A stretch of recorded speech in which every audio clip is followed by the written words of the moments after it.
안녕하세요. 오랜만에 플러그 파워에 관한 영상을 올리려고 합니다. 오늘은 플러그 파워에 IRA 법안이 미치는 영향에 대해서 좀 더 디테일한 부분과 그리고 최근에 이슈가 되고 있는 부분을 업데이트 해보려고 합니다. 최근 들어서 플러그 파워 주가가 조금 올라서 기분이 좋으신 분들도 있을 텐데, 저는 이럴 때일수록 주가가 오르는 이유가 뭐 기업의 펀더멘탈이 변하고 있는 건지, 아니면 기업이 비즈니스를 잘하고 있어서 올리는 건지, 아니면은 최근에 뭐 금리 인상이 조금 이제 하락세로 변한다는 이런 외부적인 이슈 때문에 오르는 건지, 냉철하게 분석을 조금 할 필요는 있다고 생각을 하고 있습니다. 그렇다면 오늘은 제가 왜 IRA 법안에 대해서 다시 한번 이렇게 영상을 찍게 되었냐 하면은, 저는 플러그 파워가 투자하는 저의 포인트는 플러그 파워가 이제 그린 수소 생산 기업으로 변화하고 있고, IRA 법안을 통해서 미국 정부의 지원을 받는다는 것이 제가 플러그 파워를 투자하는 그 포인트 중에 하나인데, 그렇다고 하면 이 IRA 법안에 대해서 잘 알아야 되고, 그것이 실제로 어떻게 플러그 파워에 영향을 미치는지 계속 모니터링을 할 필요가 있다고 생각을 합니다. 그래서 오늘은 IRA 법안에 대해서 조금 더 자세히 알아보고, 이게 앞으로 플러그 파워에 어떤 영향을 미칠지에 대해서 한번 분석을 해 보겠습니다. 먼저 IRA 법안 중에 제가 가장 중요하게 생각하고 있는 법안이 45V 크레딧 법안입니다. 이거는 쉽게 이야기하면 청정수소를 생산하는 기업에게 주는 세제 혜택이라고 생각하시면 될 것 같습니다. 이제 플러그 파워가 미국의 그린수소 생산 프로젝트를 여러 개 진행을 하고 있기 때문에, 이 법안이 성공적으로 시행이 된다면 플러그 파워가 직접적인 수혜를 받게 될 것이고요. 이 법안의 이제 핵심 내용은 이제 수소를 생산할 때 CO2를 적게 배출할수록 세제 혜택을 많이 받게 된다는 것입니다.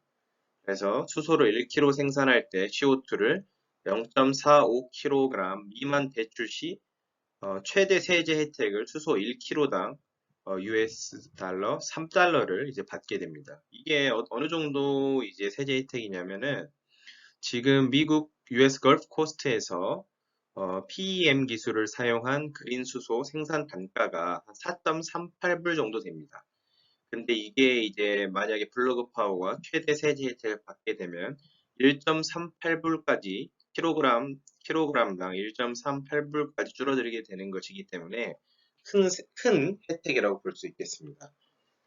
그래서 이제 청정수소를 이제 생산하기 위해서는 이제 친환경 전력을 사용해야 되는데, 여러분이 아시다시피 뭐 풍력이랑 수력, 태양광을 통해서 전기를 생산해야 되는데, 또 이런 증가된 비용에 대한 부담을 이제 청정수소 생산자로부터 덜어주게 되기 때문에 굉장히 중요한 법안이라고 생각하시면 될 것 같습니다.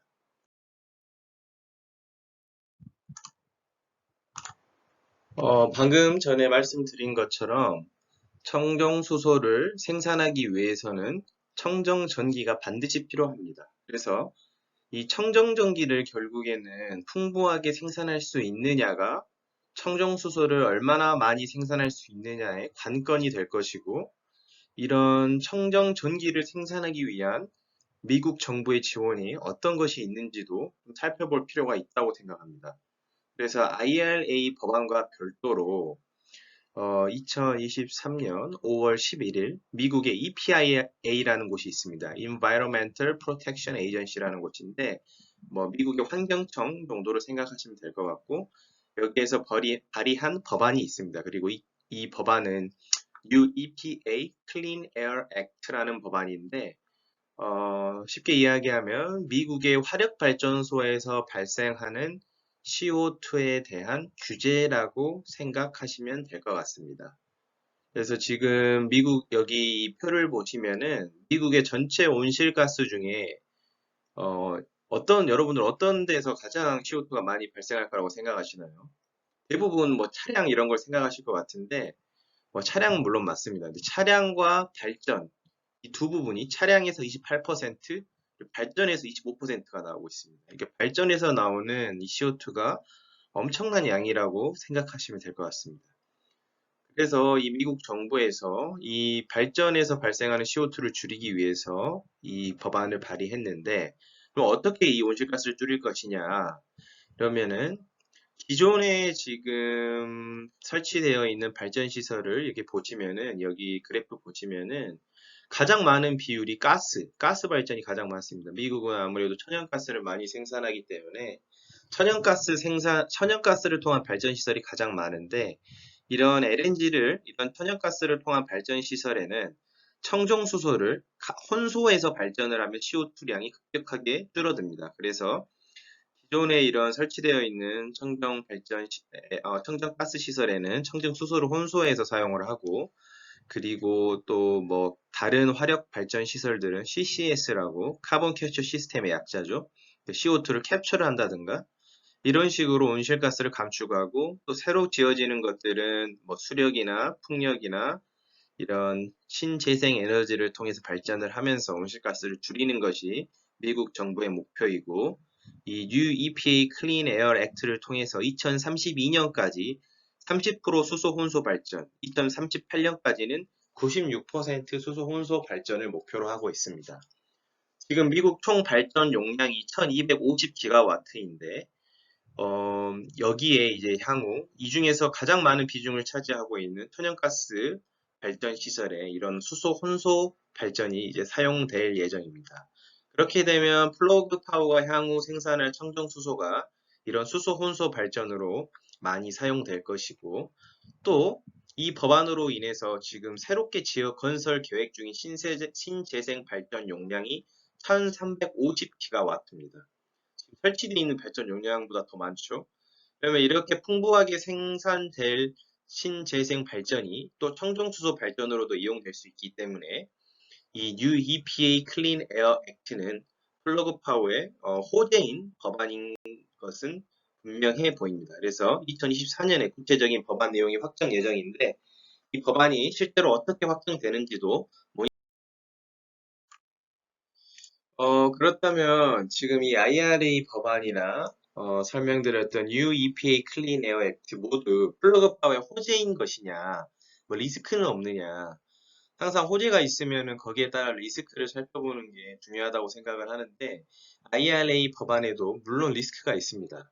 첫 번째 리스크는 아직 IRA 법안의 구체적인 내용이 확정이 되지 않았고 올해 하반기 내에 확정이 될 예정인데, 이 구체적인 이 법안이 확정되는 과정에서 지금 좀 이슈들이 있습니다. 그래서 첫 장에서 설명드렸던 IRA 법안의 핵심인 45V 법안에서도 이 청정수소를 결정하는 기준, 그러니까 CO2를 어떤 기준으로 측정하느냐가 지금 이슈가 되고 있습니다.